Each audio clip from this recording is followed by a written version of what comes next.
Welcome, everybody, and I'm going to talk today with Dany Barrera. He's the lead singer of a group called Marlento, and I've seen them live in Guadalajara. And it's funny because I stood in line for quite a while to get my picture taken with Dany, and you'll see why that's funny in just a moment. And today, we're going to weave together how language and music and feelings and purpose are all connected. But more than anything, how you can't let a fear of mistakes stop you from using your voice. So now, on with the show. I'm Bianca, your personal American accent coach, and I'm here to help you master an American accent in English because your voice is your choice when it comes to how you sound. I try to release a podcast episode every 2 weeks, and so you should really subscribe to whatever podcast platform you use so that you don't miss the newest episode. And by the way, if you want to see the full video of the episode, it's available at Accent Coach Bianca on YouTube.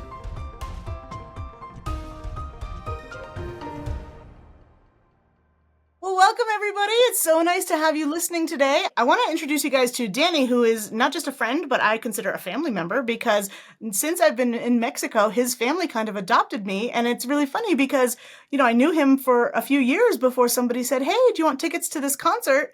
And there's Dany on stage with a band, and I had no idea. And I'm like, whoa, this guy's really famous. Let me get him on my podcast so we can talk about music, because also we had never really spoken in English, I think, until today. And I knew on the concert, I knew that you were singing in English. So I thought, how did I not even know this? So I want to introduce you guys to Dany. Actually, I'm going to let him introduce himself. And today we're going to talk about the relationship between music in Spanish and English and how his process is in thinking about writing lyrics and, and singing too, and what that's like in terms of language and accent. So first of all, Dany, can you introduce yourself to everybody so they know who you are? Of course. Hello, everybody. I am Daniel Barrera. I'm a family member of Bianca. We met each other years now. Yeah. And lately, we bumped each other in the here and there. In the city, yeah. Sometimes we're out and we're like, "Oh, hey, what are you doing here?" Yeah, that's true. I'm a father of a 27-year-old guy, and I'm a singer also. I have a band. The name of my band is Marlento. We will talk about the mixture of these two words in Spanish. Mm-hmm. Anyway, so I'm the singer. I'm very glad to be here with you guys and try to make something fun of this interaction. Exactly. I think to me, a lot of people study English in school and it's kind of not the greatest experience. And so, but language is fun. Like you've turned it into something. Maybe just for a quick second, we can talk about, before we talk about the name and the language, what was your experience with the language, with English, I'll say, growing up? And what was that like for you? Okay, at the beginning, well, because my mother was an American. And so since I remember, she was speaking to me in English and kind of forcing us to speak in English, praying in English. So at the beginning, it was not that fun. I kind of not like, she always was behind us trying for us to speak in English. The reality is that looking back, now I'm so grateful, because, now I know the language enough to feel at least confident to give it a try. Let's say talking and writing in English, or the advantages of working in a company because I know English. And so it's been so helpful. It's been just a door to the world to me. Yeah. Yeah. And also doing the combination with music, because in my house, all the music that we listened to, it was my mom's, the Beatles, Cream. So I grew up listening to that, and I just fell in love with songs in English. That's what happened. Oh, that's so interesting. I actually didn't know that.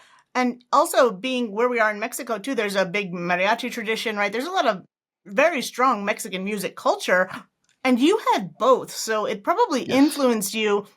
You had the language, you had the music, right? And it all kind of came together. And what's the name of your group? I remember when I went to the concert, I saw it on the screen and I was thinking to myself, is this one word? Is it two words? Is it like a play on words? Is it a joke in Spanish that I don't get, right? So maybe you can describe the name of the group and how it translates and even if there's a story behind it. Well, it's more the meaning, the story. It was more like we didn't find a name, we just Mm. needed a name. So it came as a necessity, really. Everybody was proposing names that I didn't like. And because most of the things we did at the time, it was me coming with the songs. So I thought it was important for me to come up with a name. Mhm. So, Mhm. but after nights of list of names, I like how this combination of words sounded is Marlento, which Uh-huh. one word is mar, which Mhm. is ocean or sea, the sea. Mhm. Lento means slow. So I Mhm. like the meaning, but most of it, I have to say, I like how it sounded, the phonetic of the word I liked. And then when I Ah. had to go to the meaning, it justified. I said, it's okay. Mhm. A slow Mhm. sea, a slow Yeah. ocean.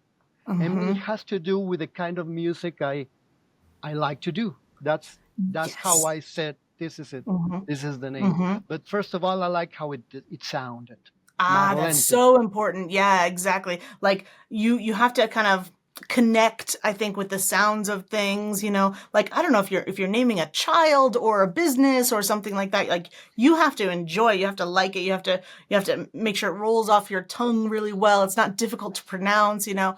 And then it has meaning too. And I remember at the concert, I remember the graphics behind you were very like sea and ocean and flowy and relaxed and calm and Yes. chill, and like that was just the whole vibe, you know, Yes. around there too. So it makes perfect sense, you know. And to use that as a kind of a bridge to our first main topic is thinking about words and meaning and how they sound. Can you tell us a little bit about your kind of songwriting process? Because I remember that the songs are predominantly in Spanish, but there's a lot of English lyrics in there, you know. And so how does that come about? Like when do you think, oh, I'm going to do this in English? Or yeah, tell us a little more about that if you can. Yes, of course. I have to say, when I realized I wanted to do this, I remember I learned the guitar, and more than learning the guitar, I wanted to do a song. I wanted to compose songs. But that Mm. distracted me. I noticed as soon as I learned two chords, I went Yeah. straight to do the song, and I went straight to English.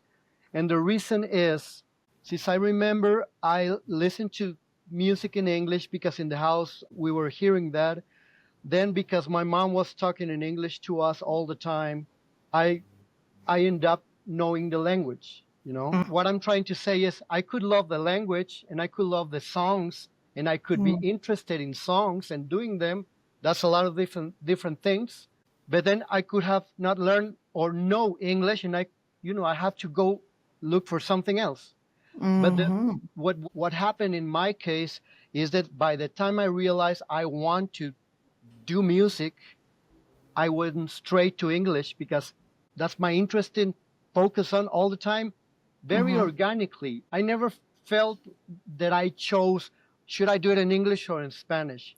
I love Uh-huh. Spanish, but I dreamed about doing it in English because the people that I admire, I love their songs.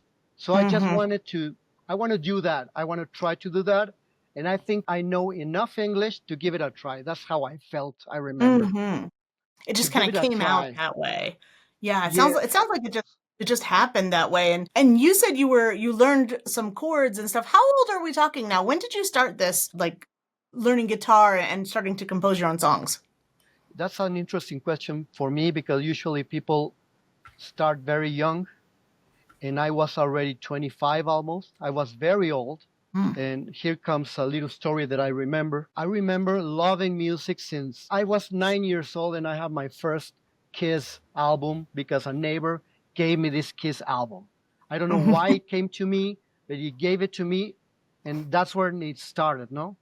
Yes. So I'm going to go straight to 25 because it took me a long, long time to realize I wanted to do it. I would say I love songs. I love this listen to a song. I remember it was very specific when I liked a song, even if I was young.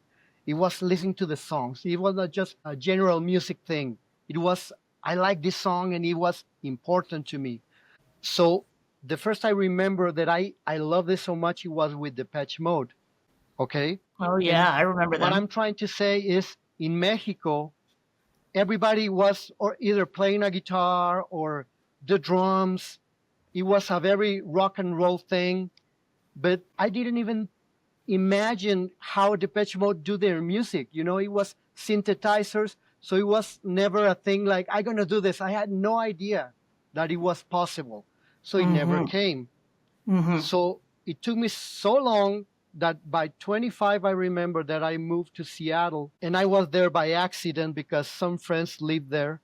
So I went there at the moment all this grunge thing and Pearl Jam and all these bands were Mhm. happening there. But it was not my interest. Even I was just in the place where a lot of music happened.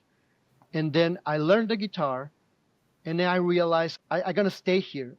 This is what I'm going to do in my life. I felt it right away that I Wow. write a song and I liked it. I liked the feeling of doing it, but it was 25. I thought it was very old. It was Mhm. actually it was like a conflict. Like how am I Mm. going to do Mhm. this now? You know, am I Mm. crazy? You know, I'm so old to try to do this. Mm. But Mhm. then, you know, I just couldn't stop doing it. So I grabbed the guitar and tried to write a song and did it again. And then I have three songs and I like how it sounded. And I thought, well, I'm not ashamed to share this. So I keep going. Mhm. So I keep Oh, going. I never stopped. I'm 53, so it's a long time ago. it's been a while now.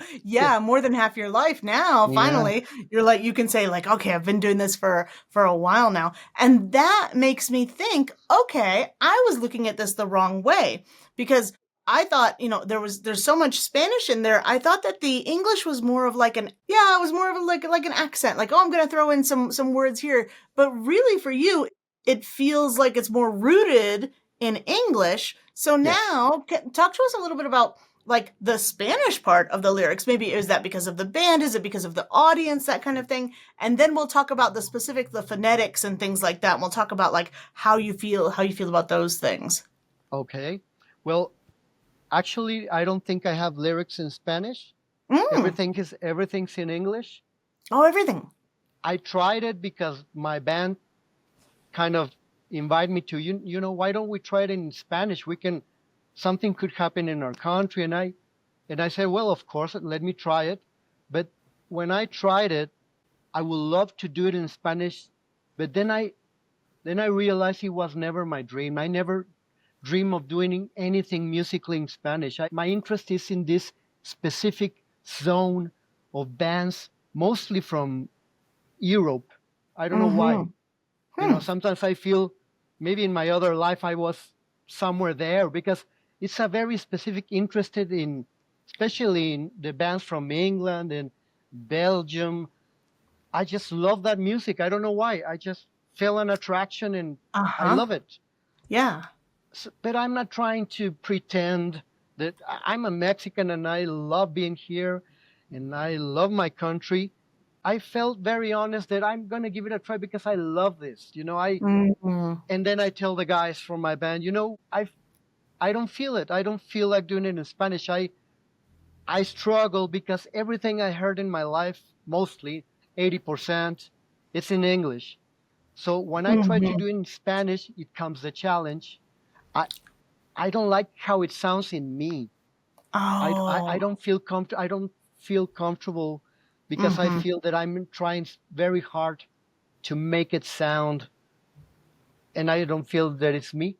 Uh-huh. Yeah, that makes Kind of. sense. It's like you're trying to fit what do we say, a square peg into a round hole, Yeah. and it's Yes. just it's just not quite right. And it makes sense. The way you're describing it, it makes sense because normally a person would think like, Spanish is your first language, that's what's going to come to you, but you're like, no, it just doesn't you don't feel it. It doesn't come out, that way.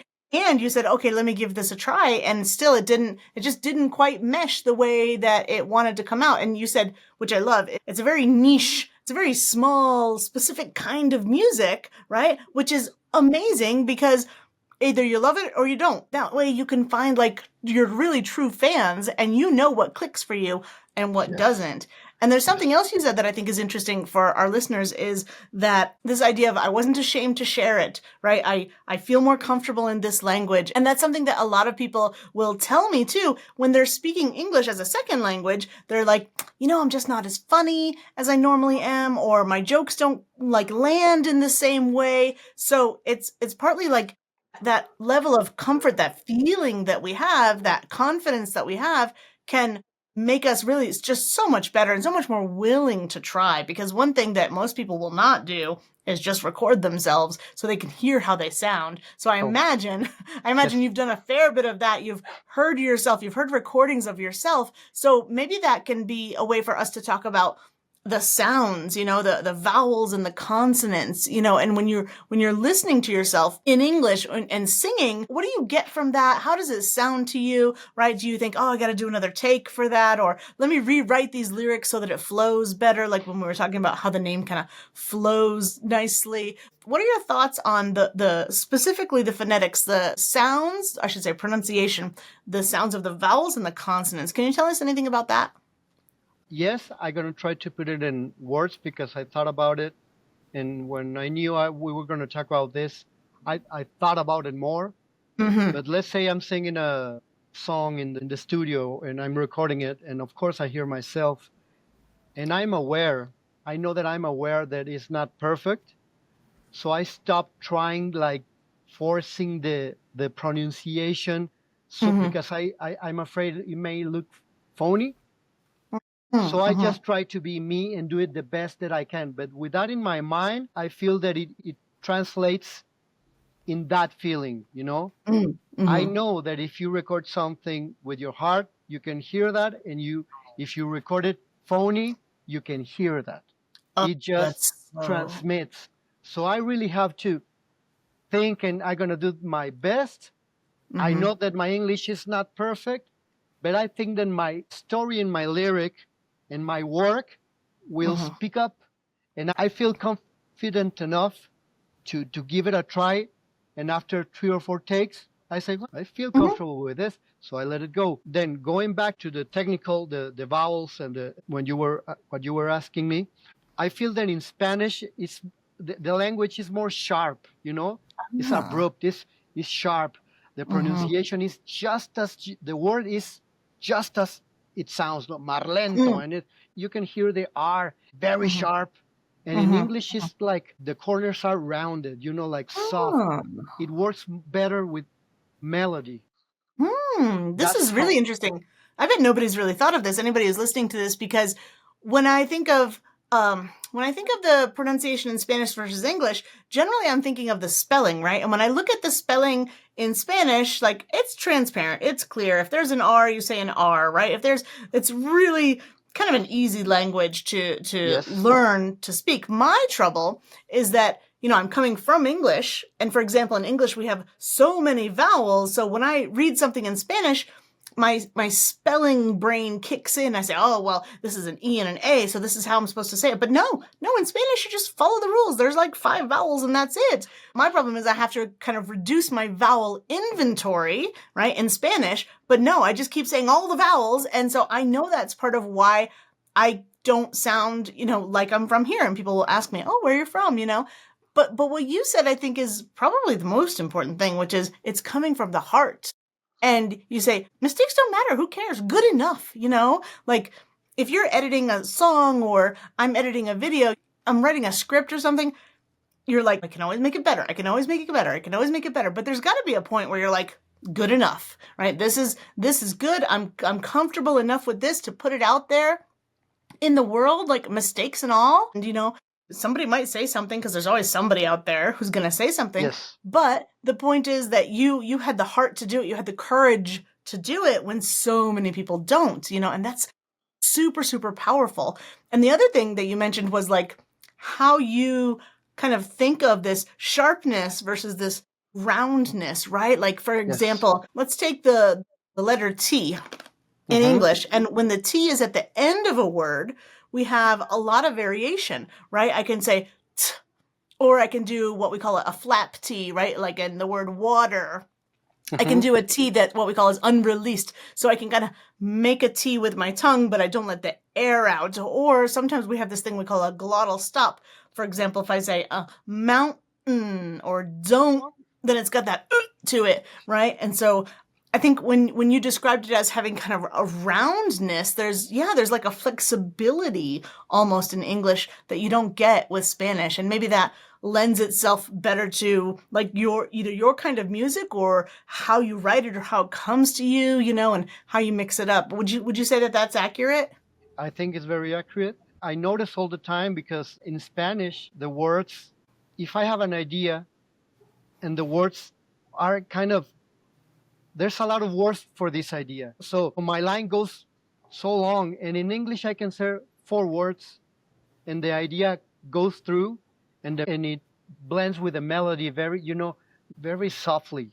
When I tried in Spanish, when I did that, and I have an idea for a metaphor of the song, I'm singing la la la la la, and then I have this idea, like a visual idea, and I try to do it in Spanish, and there's a lot of words for this, the Mm-hmm. poetic Mm-hmm. side of it.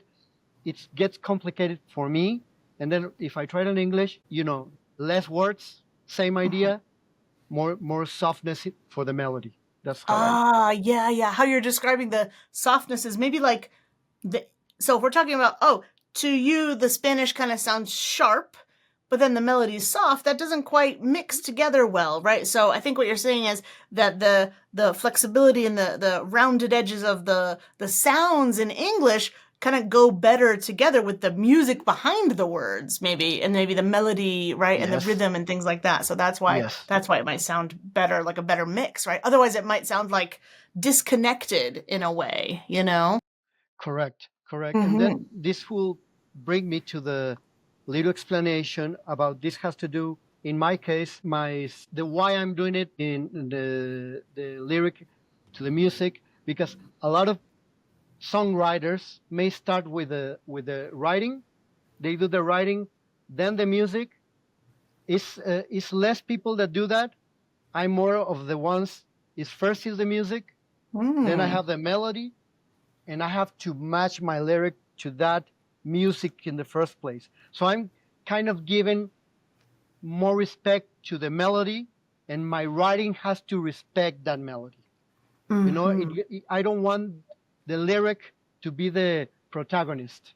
I want the writing to blend, and the melody and the music takes charge. I see Huh. it that way. That's also really interesting because let's say you're not a person who grew up speaking English, their mom didn't speak to them, right? They learned English in school, and now they come to somebody like me and they say, I want to sound better, I want to sound more like myself, I want to be more clear, I want a better job. For whatever reason, that most people will immediately think, oh, pronunciation, right? I'm not speaking clearly. It's got to be pronunciation.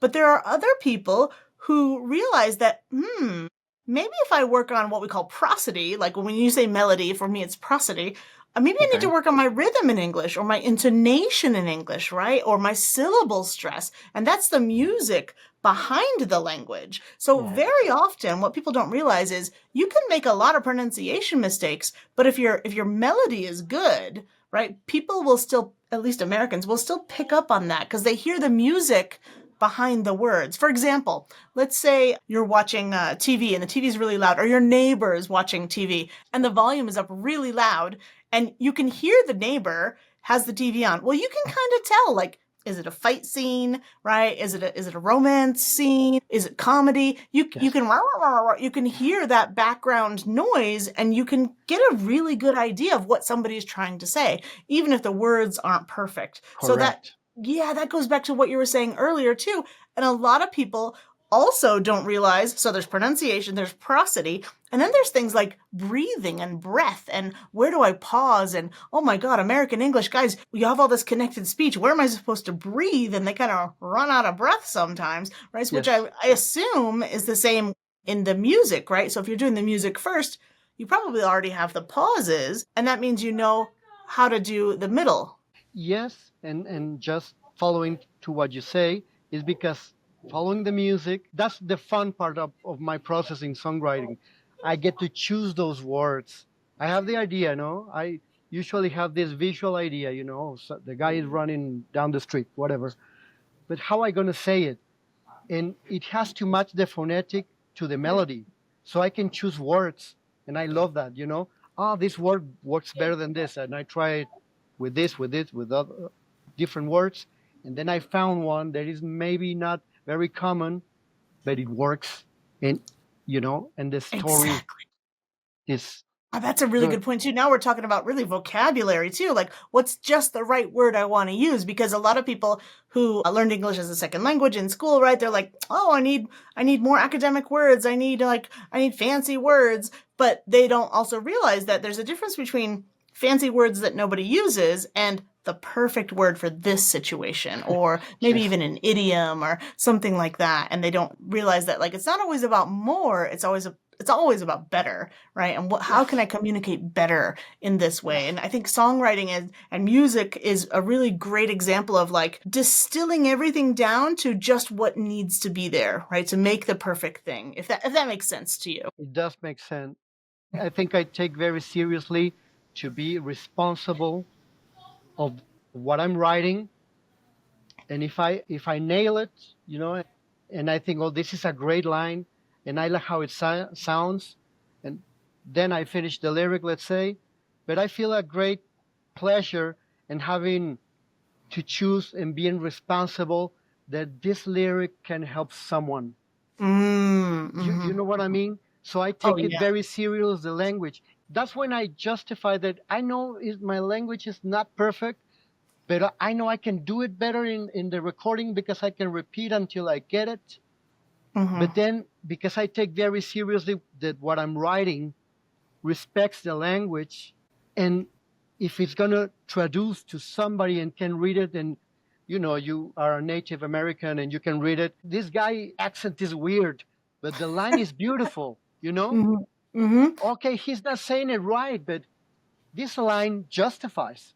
That's That's not what why matters. Yeah. I take it seriously, the writing, Mm-hmm. and of Mm-hmm. course the Mm-hmm. singing. And I Yeah. know I have to learn more about the pronunciation, but Yeah. I can keep learning.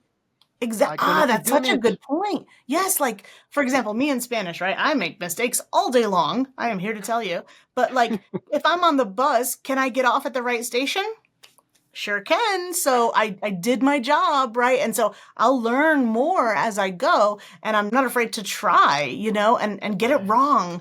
The point is you can always get better. The point is like you're connecting with people because that's what language is for. Language is for connecting with people. The way you described it, there's a couple of terms too. So for example, words have purpose, right? I have a Yes. reason that I'm saying this. If I said to you, let's say, where were you last night, right? It's all about how I say it, right? If I say, oh, where were you last night, right? Friendly conversation, I'm curious, right? I'm like, well, where were you last night? Now I sound like I'm making an accusation, things Yes. like that. So we have this rhetorical purpose behind my words. Oh, I'm doing something. I'm accusing you, right? I'm making conversation. I'm showing love, right? There's things I'm doing with my words, which I'm Yes. sure is important in your songwriting. Like, what's the purpose of this line? Why is it here, right? And the other side of that for us in intonation is the feeling behind it, right? And maybe that feeling is coming from your word choice, or Hmm. maybe it's coming from the music behind it, or maybe it's even just the notes that you're singing those words at. Do you know what I mean? Like, if that makes I know sense. what you mean. It makes sense, and I think it's both. The other thing that's behind our words is often the emotions, right? So how do Yes. I feel about it? Or how do I make somebody else want to feel? And maybe for you in music, that can be what? That can be the music, literally, that's behind the words. Or Oh, it yes, could be yes. also the pitch, the notes that you're singing for the words and the syllables, if that makes sense. Correct. It makes sense, and that's part of the fun process of songwriting, I believe. All those Mm-hmm. little things, all that you just said. How am I gonna say it? Or for example, the music is already melancholic. I Mm-hmm. like it, but it's kind of sad. So I'm not gonna write a sad lyric because then it's too much. Mm-hmm. If Mm-hmm. the melody is melancholic and it's kind of sad, I'm gonna do something that is lifting.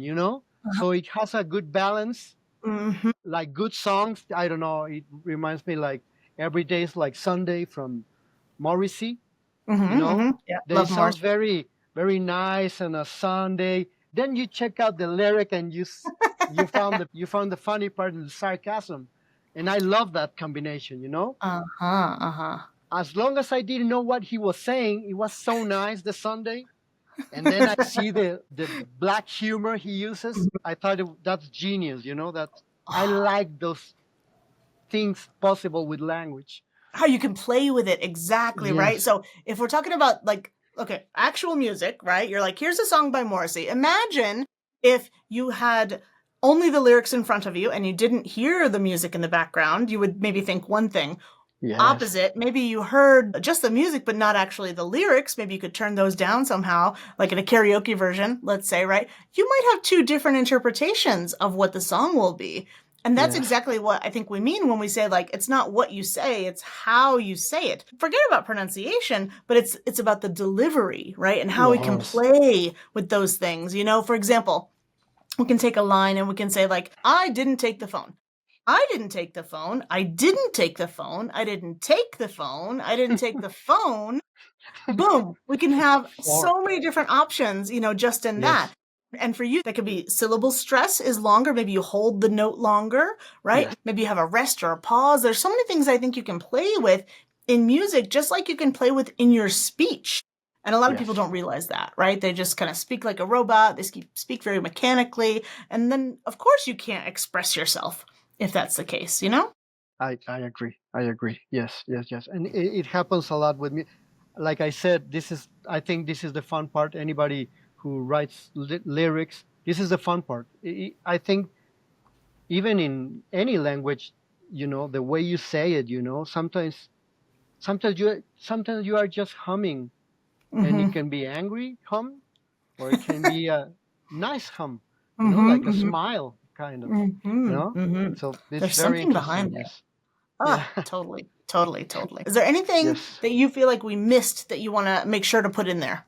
Well, I was waiting for the last topic, which is the rhythm, but it kind of goes back to the same thing, Uh-huh, uh-huh, because uh-huh. in combining it with music, it's all about the rhythm, How I gonna point to that wave, to surf that wave, how I gonna jump in it, how I gonna do it, and so the rhythm in words, going to the part where I have no music, but I like the line.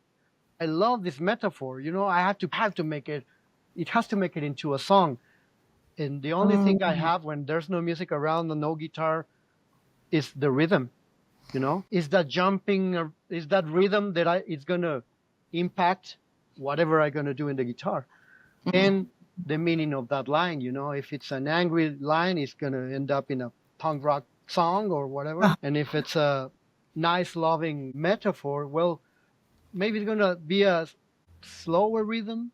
More of a ballad or something. Yeah. Yes, yeah. So Yeah. Uh-huh. it takes you almost to feeling like if you're dancing, no?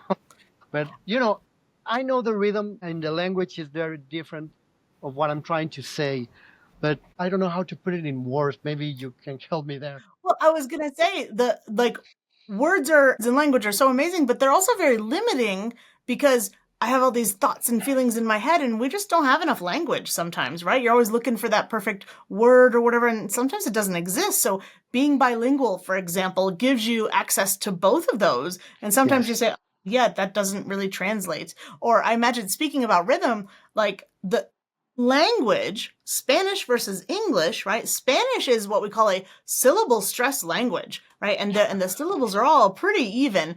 And in English, though, no, like we stretch and we compress and we do so much more with the rhythm at the level of the syllable and at the level of the word too. So maybe in some instances you might think this is a little more rigid, the Spanish. It works better for certain things. And in English, maybe it works better for other things. I can play with it. I can control it, right? I can make something a little longer or not, and I can emphasize it, or I can de-emphasize it and make it faster, like you said, because lately, so I don't know if you know this, Dany, but I do a masterclass every month. On the last Thursday of the month, I have a free masterclass. Anybody who wants can come and join. So every month is a different topic. And there's at least 2 months where we talk about rhythm, just rhythm. Forget syllable stress and intonation. Those are all different topics. But this year, I kind of stumbled on this new way to teach rhythm in English. You're going to love this. By looking at music and literally the time signatures of music, right? Okay. And Okay. saying, is this more, like you said, is this more of a waltzy kind of sound? Is it more of a march? Is it more of a rock sounding sentence because it's like 1, 2, 3, 4? Yeah. Yes. Or is it like 1, 2, 3, 1, 2, 3, 1, 2, 3? How is the rhythm of this sentence sounding? Because I feel like in English, we change that timing all the time and maybe related to how I'm feeling or something like that. So I really get what you're saying right now. And to tell people that are listening, like, the musicality of languages is so different. And once you can Yes. get that, right? A lot of people think of pronunciation first, but I would encourage people to start thinking about the music behind the language as driving, the message more than anything, if that makes Yes. sense. It Mm-hmm. does make sense. And I agree Mm-hmm. with you on that one. Yes. Awesome. Awesome. Yes. Is there anything else that you wanted to tell us about in terms of your process or anything like that? There's like so many branches of this, and I love talking when I have a chance of this, the songwriting that it's like when I grab my guitar and they say, "Can you play us a song?" And I just blank. I don't remember any of the songs. Mm-hmm. The ones that I write, the ones that are cover versions that I like, I just nothing comes up. So I just know that I love the language in English. I feel that it was very rooted, natural interest. I could have chosen another interest, but it's this type of music that is in English, and I just love it. Mm-hmm. So I think that I learned a lot from those lyrics, and I Mm. think that I learned a lot from big artists like Leonard Cohen, which is he's a Mhm. master in the writing. So I Mhm. always feel like I cannot be that wrong learning to do lyrics by watching his lyrics. Yeah, no way. I have to Mhm. take it more seriously, Mhm. But I love the language. I love the language in Spanish as well. For example, I have a band that I love very much. They are from Spain. This is like an 80s band. It's called Mecano. And I love them so much, but I never dreamed of doing a song like that. I just Mhm. love it. And Mhm. it's different in English. I love it and I dream of doing it. Right. I don't have information to do a lyric in Spanish because it's so little. But Mhm. in Mhm. English, I have all these choices, that all this music that I listen to through all my life. So I have a lot of options. Yeah. And then I stopped struggling with the if I should do it in Spanish. I stopped. I said, you guys, I love doing it in English. I don't think I want to do it in Spanish. Maybe in another lifetime. Mhm. You tried, it didn't work for you. Yeah, that totally makes sense. And I think maybe probably the concert that I saw probably had some of those Spanish in it. I don't know if you were just testing it out because also my hearing is not great. I'm deaf in one ear. So I could have been hearing like a lot of echo and stuff and just thinking, well, if I don't understand it, it must be Spanish, right? But maybe it was in English this one time that I went. So that could have been the case the whole time. Or my accent. I It mean, sounds in it's a Spanish. possibility. It's always a possibility. I literally last night I went to a concert. Do you know Jacob Collier?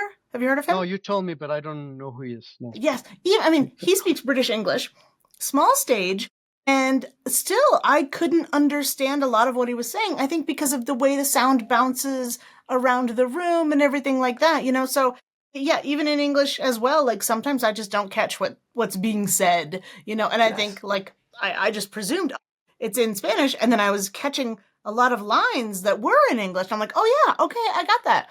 And so for me, that first experience was like, oh, this is perfect. Let's talk about this, not even knowing that the vast majority, the crushing majority of your songs are completely in English.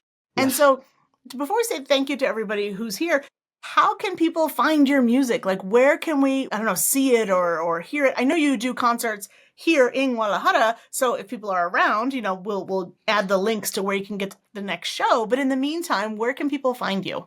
They can find us on all the platforms: Spotify, Tidal, YouTube Music, Apple Music. I think we are in all the platforms. Our name is Marlento. I think we're going to leave some links Absolutely. so Yeah, they all can those links will follow be up. down in I the will share description. them. Everybody are invited to check us out.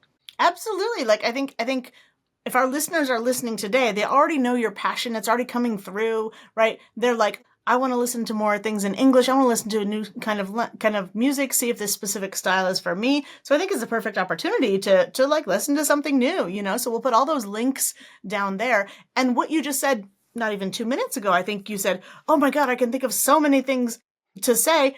Maybe you and I will have another podcast episode that we can do as well, when we're thinking about vocabulary or something like that. That could be really interesting also for our listeners as well. I will love it. Anytime, just tell me, and I'm here. Awesome. Yes. Perfect. So in the meantime, we'll say thank you to everybody, and we'll say see you in the next episode. Thanks, everybody. Thanks, everybody. Bye-bye. See you soon. Bye. Bye-bye.